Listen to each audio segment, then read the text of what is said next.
Welcome, everyone. This is Keith Payne with the Food Safety and Inspection Service. This is a webinar titled Retail Record Keeping for Establishments and Retail Stores that Grind Raw Beef Products.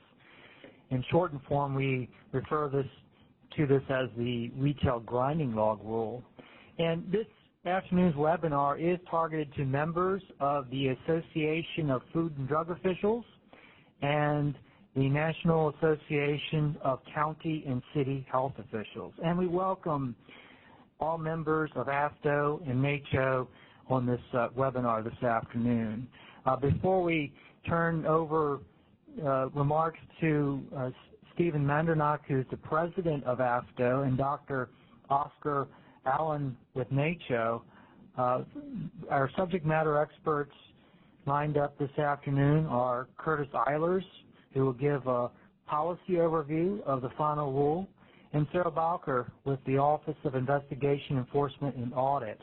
And she's going to go over the enforcement aspects of the rule. And then once both of them cover the rule, both on the policy side and the enforcement side, we'll open it up for questions. If you do have questions during the webinar on anything that you hear that Curtis presents or Sarah presents, go ahead and send the question in via the email or the online function we have through this webinar format. So let me turn over the webinar to Stephen Mandernach, who's the president of AFTO, and Dr. Oscar Allen, who is the senior advisor for programs with NACCHO. Stephen? Well, thank you very much, Keith. We appreciate the opportunity to cooperate with FSIS and bring forward this webinar for our members and also for our colleagues in NACCHO. It's a great opportunity for us to learn more about this rule that's went into effect earlier this year and going into enforcement here later in this fall. And we sure appreciate this opportunity and look forward to continuing to partner as we move into the enforcement of the grinding log rule. Thank you, Keith.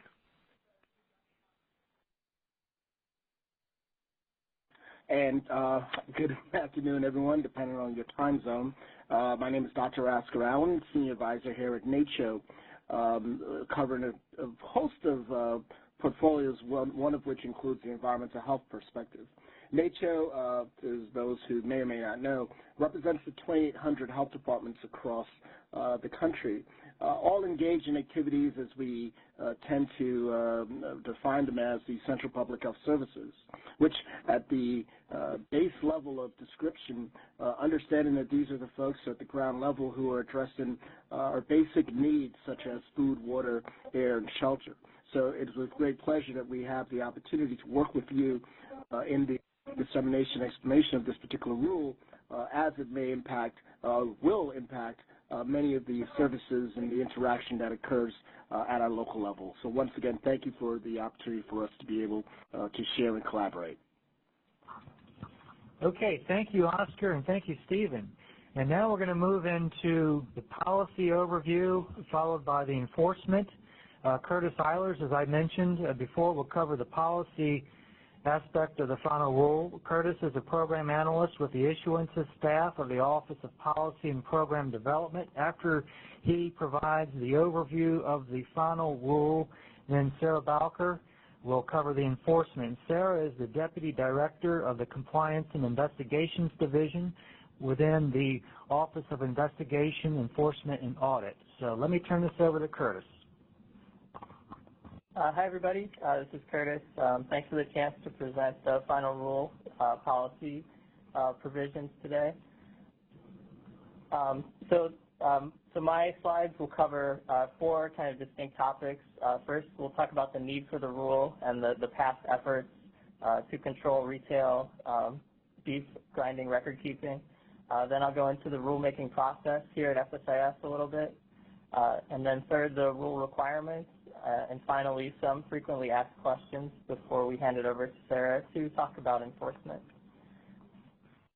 So on this first slide here, you can see some of the impacts of ground beef when it comes to foodborne illnesses and recall investigations. Foodborne illnesses cost the U.S. economy about $15.6 billion every year. And the CDC also reports that 48 million Americans will contract a foodborne illness each year, and this includes 128,000 hospitalizations and 3,000 deaths. Contaminated meat and poultry are responsible for 22% of these illnesses and 29% of these deaths. And then within those products, ground beef takes up a significant portion, accounting for 24% of the outbreaks that we investigate. So next slide. Okay.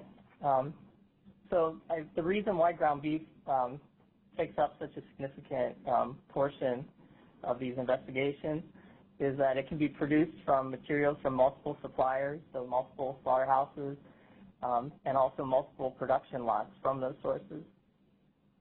And the grinding process itself can spread pathogens throughout each lot of ground beef. And then if the equipment is not cleaned properly, then that contamination can be spread between lots of ground beef. And finally, consumer practices are such that ground beef is not always cooked sufficiently to destroy pathogens. Next slide. So here's some of FSIS's prior efforts. Back in 2002, we published the Federal Register notice stating that when we went out into the field to test for E. coli or 15787, we would also gather some relevant information in case that sample came back positive. And that was the names and establishment numbers of the suppliers, supplier lot numbers and production dates, and any other useful information. And when we get into the discussion of the final rule requirements, you'll see some of these pieces of information coming up again. Then in 2009, we recommended that retail stores keep certain records, including the lot and batch number of the source materials, and also the exact name and type of product produced.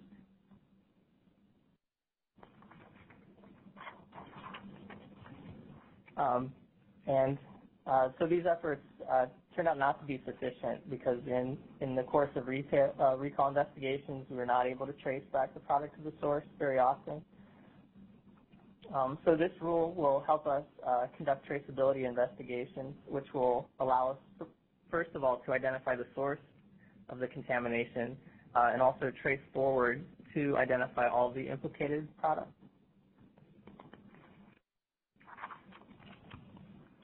So like I said, despite these efforts, the level of record keeping is less than what is needed for a timely and accurate traceability investigation. So FSIS did a kind of a retrospective study of our recall investigations, and you can see the results in this table at the bottom of this slide. So that we looked at 28 investigations, and when the grinding records were available and complete, we were able to recall products in the majority of cases.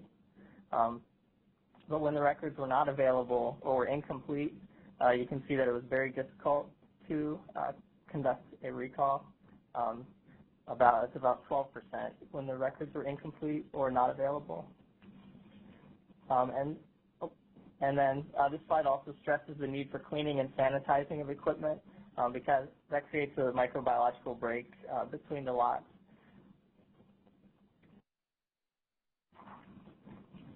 Okay, so now we're getting into the legal basis for the rule and the rule's requirements. This statute, 21 U.S.C. 642, is part of the Federal Meat Inspection Act, which delegates to FSIS the regulatory authority to ensure the safety of meat products. And we already require some records under this authority, and you can find those in the Code of Federal Regulations under 9 CFR Part 320. And those include currently bills of sale, invoices, bills of lading, and receiving and shipping papers. And so this rule that we published will add to Part 320 records specific to grinding activities.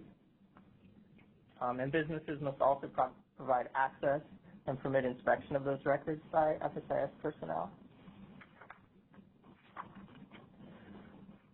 So the rulemaking process started with 2 meetings held in Washington, D.C. in 2009 and 2011 to specifically discuss the traceability issue using ground beef as an example. And then in July 2014, we published a proposed rule records to be kept by official establishments and retail stores that grind raw beef products. And FSIS refers to official establishments. Those are the food facilities that slaughter or process meat products, including beef.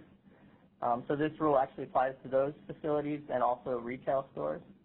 And then in December 2015, we published the final rule of the same name. The URL at the bottom of this slide will take you to both the proposed rule and the final rule, which contains additional information. So the authority for 320, our record-keeping regulations, stayed the same. That citation to 21 U.S.C. 601 to 695 is just the Federal Meat Inspection Act. And the main provisions of the record-keeping rule are, first of all, the mandatory record-keeping. That's the information that we're requiring. And then the location where the records have to be kept. And finally, how long the records have to be maintained by the entity that's doing the grinding. So this slide here, in the next few slides you'll see some red text, and that is the actual regulatory text that was added to the CFR. And this one I'm just going to read because it contains all the information that's being required. So starting with paragraph B41, in the case of raw ground beef products, official establishments and retail stores are required to keep records that fully disclose A, the establishment numbers of the establishments supplying the materials used to prepare each lot of raw ground beef products, B, all supplier lot numbers and production dates, C, the names of the supplied materials, including beef components and any materials carried over from one production lot to the next, D, the date and time each lot of raw ground beef product is produced, and E, the date and time when grinding equipment and other related food contact surfaces are cleaned and sanitized. And then on this slide, you can see a sample grinding log that we published with the final rule. And each column there is one of the required pieces of information. So this log is not required to be used, but if an entity wants to adopt this in whole or in part, it can be a useful tool to make sure that the required information is kept. And Sarah will go into a deeper description of this sample log in her section of the presentation. And here are a couple of just extra provisions. The first is 320.1B42, and that requires that the information required by this rule also applies when products are ground at an individual customer's request. And it also extends to product that's being pulled back from the shelves or pulled back from the retail case. The information still has to be tracked and recorded. And then paragraph 3 just defines a lot for the purposes of this rule. It's the amount of ground raw beef produced during particular dates and times following cleanup until the next cleanup, during which the same source materials are used. Okay, so now we're on to the location of the records. This is where they physically have to be kept. And this slide describes our general location requirement on the left, and then on the right is how it applies to the grinding rule. So you'll find in this one and the retention period, it's specific for the grinding rule, and it's a little different. So in general, required records have to be kept at the place where the business is conducted, but if it's conducted at multiple locations, then the records can be kept at the headquarters office. But that general requirement doesn't apply in the case of grinding records. So for beef grinding, the records must be kept at the location where the beef is ground. And this requirement will save investigators valuable time and will reduce the risk that records are lost or misplaced. And then this slide is the actual regulatory text. You can see the red text is what was added, and it just shows that the exception is in paragraph B, which requires the records to be kept where the beef was ground. And then finally, the retention period. So in general, records that we require must be kept for 2 years after December 31st of the year in which the transaction occurred, meaning in practice they're required to be kept for between 2 and 3 years. but we shortened this to reduce the burden when it comes to grinding records. They only have to be kept for 1 year after the date of the grinding activity. So if the grinding occurs on June 31st, for example, the records have to be kept from 1 year, which would be until June 30th of the next year. And then again, this is just the regulatory text that was added. The important exception is in paragraph C down there at the bottom, and you can see that the records are only required to be maintained for 1 year. Okay, we have one slide on imports. And the language on this slide is really directed to foreign countries. In general, we require foreign countries to have an equivalent food safety system, meaning that they don't have to have the same system, but they have to provide the same level of food safety protection. So that means if countries want to send us raw ground beef products, they have to maintain an equivalent inspection system that has the same level of record keeping and trace back and trace forward capability. And for domestic entities that grind, like retail stores and official establishments, this means that if you're grinding foreign source materials, the same information has to be recorded. Okay, now we just have a few slides on frequently asked questions that we've received so far. One of the most common is which products are covered by this rule. And I think the best way to think of this is that it doesn't apply to specific products. It really applies to raw ground beef. So if the product is going out and it has raw beef in it, then when it's ground, the information has to be recorded. The obvious exception to that is that if the product gets cooked before it goes into commerce, FSIS will not enforce the record-keeping requirements. And please note that this rule also does not apply to other types of processing of beef, such as mechanically tenderizing it or needle injecting it. We've gotten a lot of questions on how a lot is defined. And like it appeared on the prior slide, we defined a lot as the amount of ground beef produced during particular dates and times following cleanup until the next cleanup. And as long as the date and time of cleaning is recorded on the grinding logs, the lot will be clearly identifiable to investigators.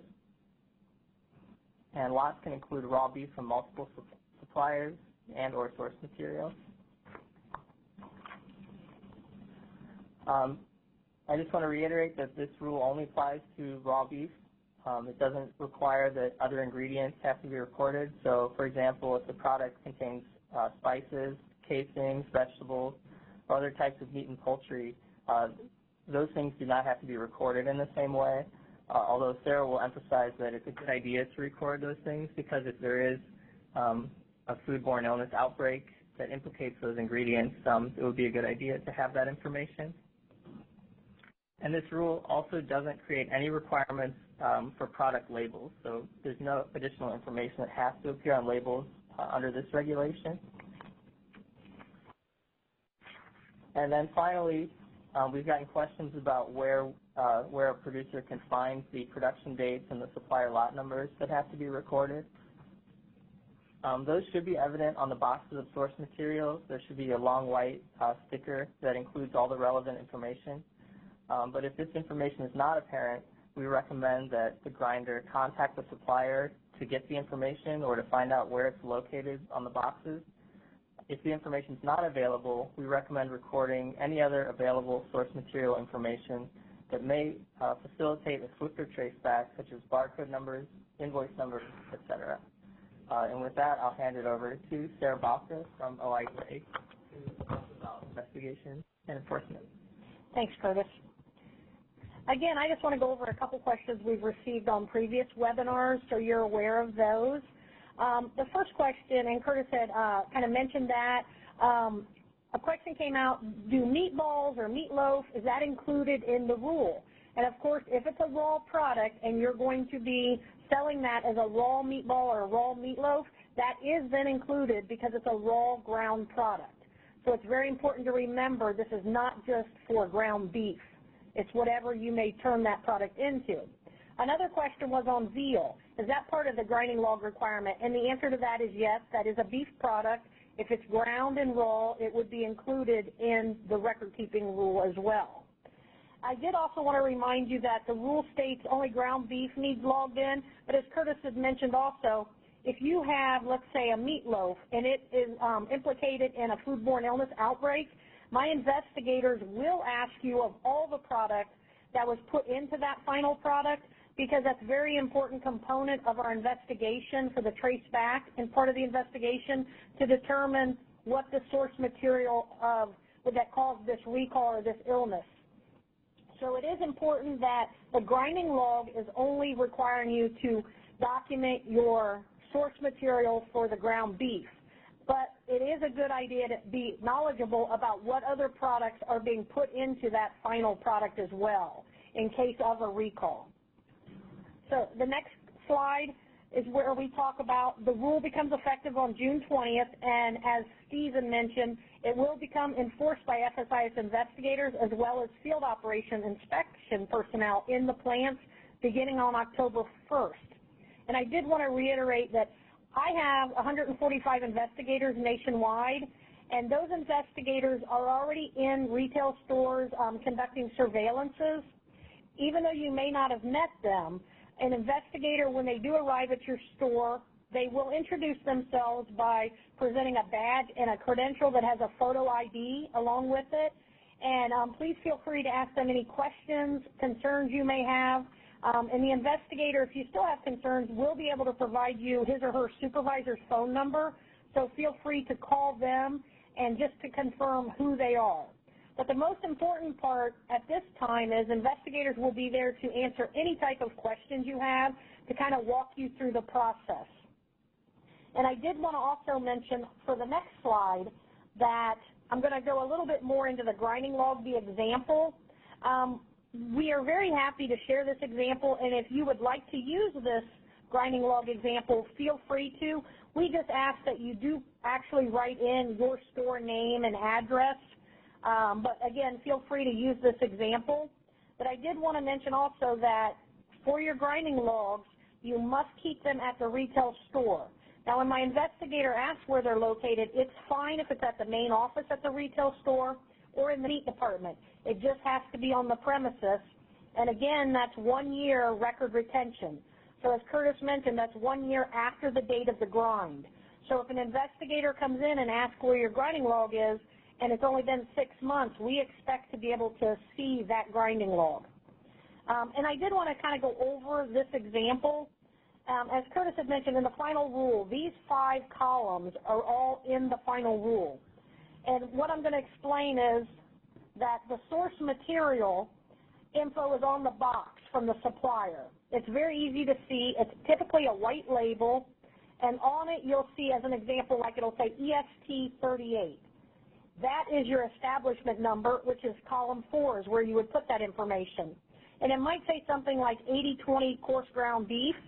Well, then you would know under column 2, that's the manufacturer name of the source material. So you would write that in. And it may have something like lot 4890. That's column 3, your supplier or lot number. And so it's very easy to see, once you start reading these labels, how to fill in these 5 columns. And of course, column 1 is the date and time that you are grinding the product. There may be more information on this label, such as like a line 8.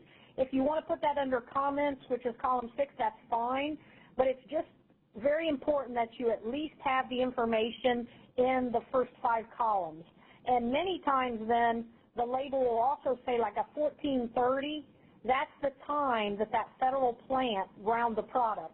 So it's very important to kind of, if you've never seen a label, please go into the coolers, take a look at these labels so you understand how to read them and how to fill out a grinding log.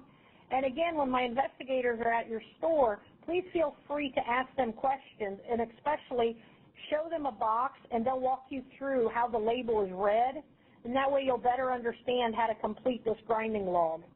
And I did want to mention for the grinding logs, the question that came up, is trim or whole beef muscle meat, if you cut it into steaks as an example, is that included in the final rule? The answer for that is yes. If you term that trim or any whole muscle meat into a ground beef product, that is included in the rule. The question came, well, how would I be able to write all of that down? A suggestion we have is either take a photo of those labels that you know you've just put all that trim into a tote that you're going to turn into ground beef, or even set those boxes aside. And once you start grinding the trim or even some whole muscle meat into ground beef, you'll have all those information labels. You'll be able to fill it out. It's probably going to take quite a few lines, but you will be able to complete that information then. The next. And again, how will this final rule be enforced? From October 1st until next year on March 31st, investigators are going to be reviewing your grinding logs, and they'll be educating you as well. So this is the time period that you can ask questions, learn more about any concerns you have, how you should do this, and what is expected from the agency when we come in to look at these logs. After April 1st of next year, then, my office will be reevaluating the enforcement next steps. And that means basically we're going to be issuing letters of information or notices of warning. A letter of information is a letter that describes one area that we have concerns of how you're conducting your practices for the log, and we'll outline that the final rule states you need these 5 components to have a proper grinding log. So that'll be more an educational letter.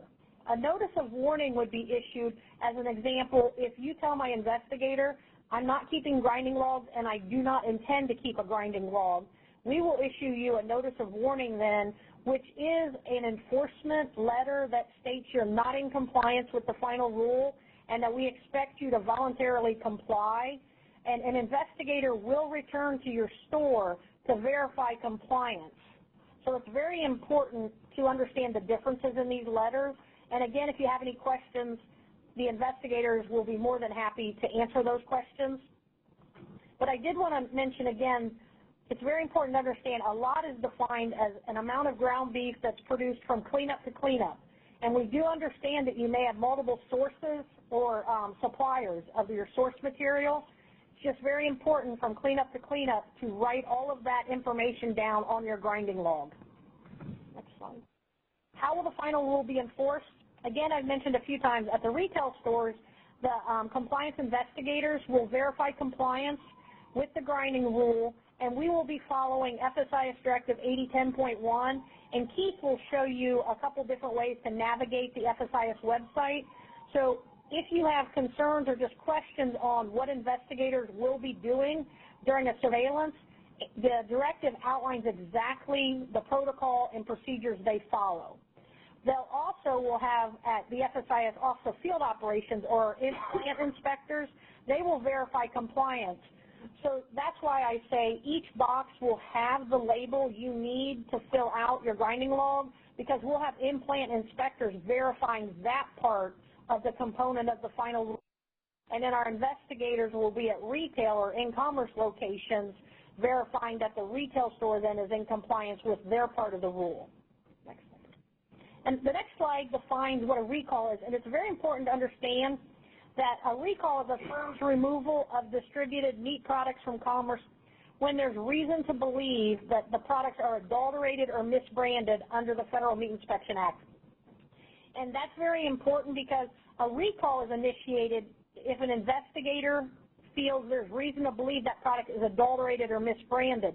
It's very important to understand that if you just do not have grinding logs, that in itself is not part of the component for a recall, because I have to believe the product is either adulterated or misbranded. Just by not having a grinding log, that is not a reason for a recall. But if your product is misbranded, mislabeled, or it's adulterated, then we would go back and we would need to know exactly how much product was produced, and that would be the scope of the recall then.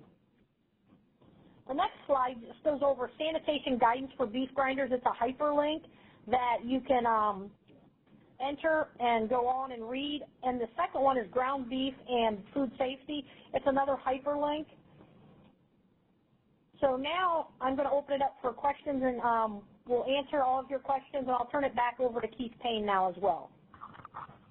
All right, thank you very much, Sarah and Curtis, for that overview. And I noticed that we had a few questions come in online, so we'll address those in the order in which we received them. So if we go back to the first question from Jim, and it reads, what is the definition of retail store? Do these requirements include a restaurant or food service operation that grinds beef on site and has a full service meat counter? Yes, a retail store is a entity that sells to the end consumer. The difference is a restaurant or food service, they're preparing the food and they're selling it as a prepared food. That's the difference with a retail store. Okay, this is Keith again. Melissa, if you'd like to open up the lines just to make sure that whoever has asked the question online, if they have any follow-up questions for clarification, they can do so. Okay. No questions in queue at this time. Okay, we'll go and proceed to the next question in the queue here from Matthew. And it reads, do electronic records suffice for on-site records as long as somebody on-site knows how to access them? Hi, Matthew. This is Curtis again. Yeah, electronic records would work. The regulation states that the required records must be kept at the location where the raw beef was ground, and we consider electronic records that are accessible at that location to comply with the rule.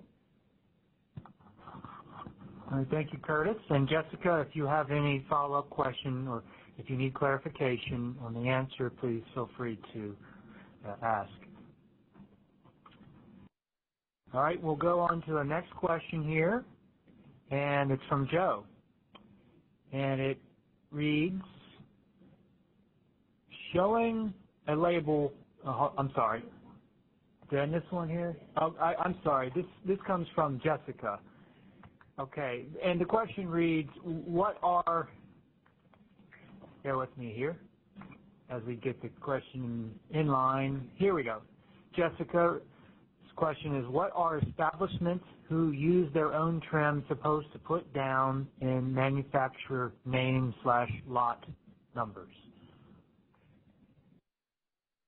Okay, so as Sarah was saying, the source information has to follow that product. If it goes out into the meat case, for example, or if it's turned into trim. So really the requirements are the same. The manufacturer name would be what it came in as. If it's, oh, sorry, go ahead. I think we need some clarification. Is this a federal establishment you're discussing and not a retail store? Maybe we should answer the question for both, just in case. So if it's a retail store, you would still be describing the manufacturer name of that product if it came in as a certain muscle cut or also, can you scroll up again? Yeah. And she just said that you're okay. Okay. And the same would go for the lot numbers. Sarah, could you answer for an establishment?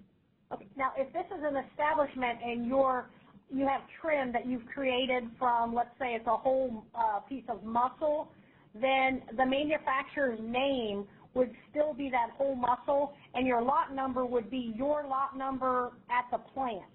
It's very important to know that your asset plan should describe exactly your process and how you will handle your own trim that's created at the federal plant. Okay, next question from Joe states or reads, my state grocers association wants training on this topic. Can you provide this or a similar webinar to them? And the answer to that, Joe, is a definite yes. So you can send me an email at Keith, Keith, .Payne, Payne, at fsis.usda.gov.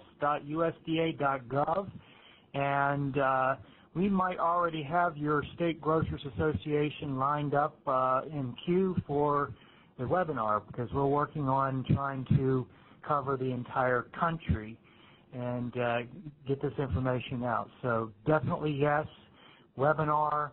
Also, I'd like to add if there are any meetings and conferences from individual state grocers associations, please let us know. We will certainly be happy to try to come out and present. And in fact, we are doing that for a couple venues. Thank you.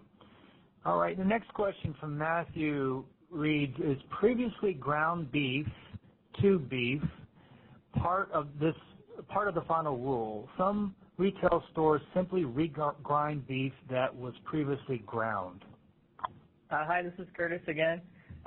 The important thing to look at here is whether or not the retail store is grinding the beef. So if you're getting ground beef from a supplier and just using it, you wouldn't have to record anything. But if you're regrinding the beef, whether it's just regrinding or regrinding with new components, then yeah, the final rule requirements do apply. All right, thank you, Curtis. And the next question looks like it comes from Sarah. Do you want local health inspectors to start talking to small facilities about this new requirement? Yes, we would be very happy for you to start talking to other small facilities. And if you would need our assistance, as Keith has mentioned, we'd be more than happy to also join you in your presentations.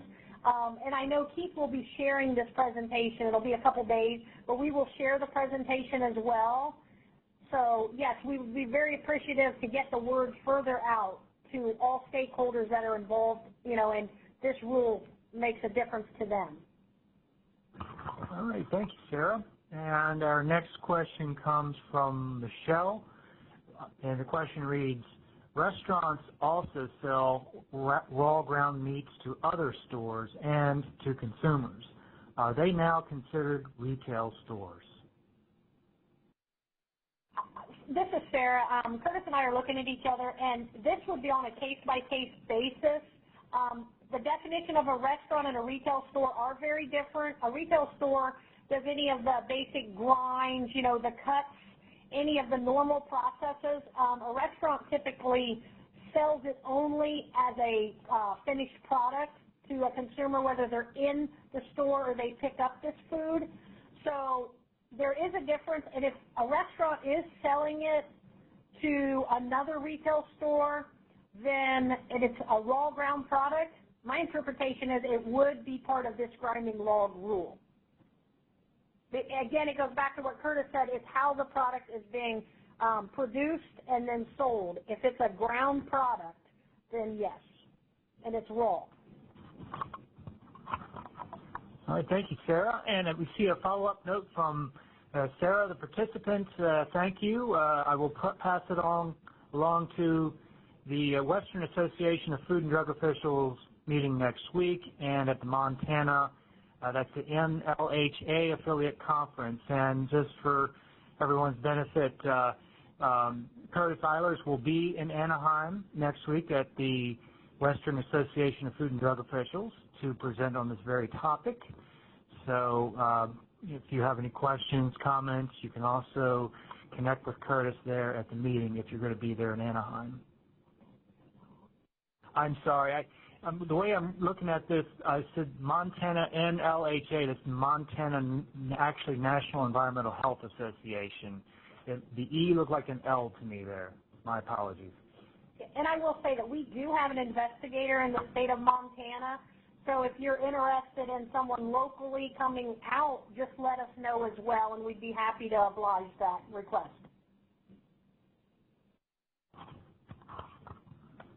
Okay, I do not see any more questions popping up online. Would anyone like to take this opportunity while we have the lines open to ask questions? The lines, I understand, are open. And we do have a question. Caller, go ahead. Good afternoon. My name is Dave Stunt with the Texas Department of State Health Services. Again, we regulate retail food here in the state of Texas in DSHS territory. But my question was, I guess, how was enforcement going to be taken at, I guess, a local or state level?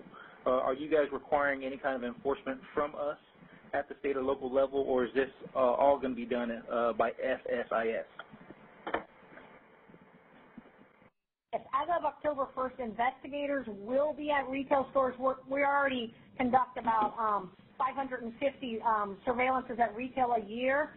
But we are asking all of our Equal To partners as well to, when they conduct surveillances now at their retail stores, to please discuss with the retailer this requirement and just to be part of the assistance to get the word out to everyone. Thank you. Thank you. Okay, while you're thinking of any further questions, I'd like to cover some tools here for you. On this slide that you see, if you think of questions after this webinar is over, anytime you can submit a question to Ask FSIS, and you can see the link there at the bottom, the direct link to the Ask FSIS portal on our web page. You can also go to FSIS's main page at fsis.usda.gov and type in Ask FSIS into the search function. It will come up to this portal here. The beauty of this is that you can submit a question. The agency will provide the answer, thoroughly vetted. It gets published on this page here for all to see.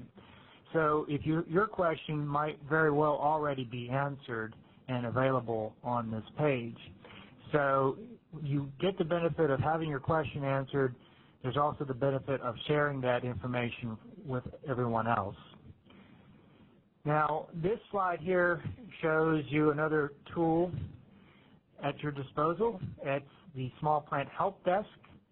Small Plant Help Desk is staffed by very knowledgeable, experienced staff specialists who have had prior implant experience, and they are available every day that the federal government operates from 8 a.m. to 5 p.m. Monday through Friday. That's Eastern Time. And you see there the web portal, the website, the web page address for the Small Plant Help Desk. There's also an email there. You can submit an electronic question and there will be an answer provided. And on this page here, we're accumulating a database, again, much like the Ask FSIS page, of commonly asked questions and answers. And then, if anyone on this webinar is a member of the trade press or mainstream press, please contact the Congressional and Public Affairs Office. If you know of someone who works in the press, please route them to this number here, area code 202-720-9113. There's the email there, press@fsis.usda.gov. If you'd like to, if whoever would like to try to get a story together, contact this number or send an email. Those folks there in the Congressional and Public Affairs Office will provide them the assistance they need, the answers they need, and also line up a speaker or someone from the agency to respond to their inquiries for the story. And then this was covered by Curtis earlier in his part of the presentation, but this snapshot here is of the very top part of the final rule that's published. At the bottom there is the very long email web browser address that you can copy and paste into your browser. We will provide this presentation, the recorded presentation, to AFTO and to NACCHO, and the PDF of this is provided, of course, so you can simply copy this address into your browser. The other thing you can do is go to our homepage at fsis.usda.gov and type in, you can type in retail record keeping rule in the search function, and you should be able to come up to this final rule here. This is something that's worthy of bookmarking and referring to, because this is the final rule in its entirety. And if you're reading something and you're still not sure, you have the tools here to go to Ask FSIS or go to the Small Plant Help Desk to ask your questions. We're always here available to help you. Now, are there any other questions? I don't see any raised hands, but I just want to make a final call for questions from participants. Good afternoon. This is Robert, Florida Department of Agriculture. quick question. Do we have a simple one-page document that we can hand out to help educate the firms or the entities as we are out doing our daily inspections of these type retail facilities that we could hand out? No, at this time we do not have a one-pager because there's so much information to the grinding log. It would be very difficult to just put together even a 2 or 3 page because we want to make sure everyone's aware of the web address if they need to read the grinding rule in its entirety. And I really believe this presentation encompasses everything that everyone really needs to know in the shortest version that we could come up with. So I think this presentation is probably your best work to present to the different entities to go over the rule. Okay, thank you. And we have no further questions in queue at this time. Okay, thank you very much, Melissa, for your assistance on your end. And I want to give special thanks to Dr. Jane Johnson from our end here in FSIS for all of her technical assistance in running this webinar. Thanks to Stephen Mandernock from AFTO and to Dr. Oscar Allen from NACCHO. Thank you all for spreading the word to your respective memberships to get folks to participate and listen in and ask questions during this afternoon's webinar. And thanks again to Curtis Eilers and Sarah Bowker for presenting. So again, if you have any further questions, we're here. We're always around to be able to answer. And have a great rest of the day. Thank you.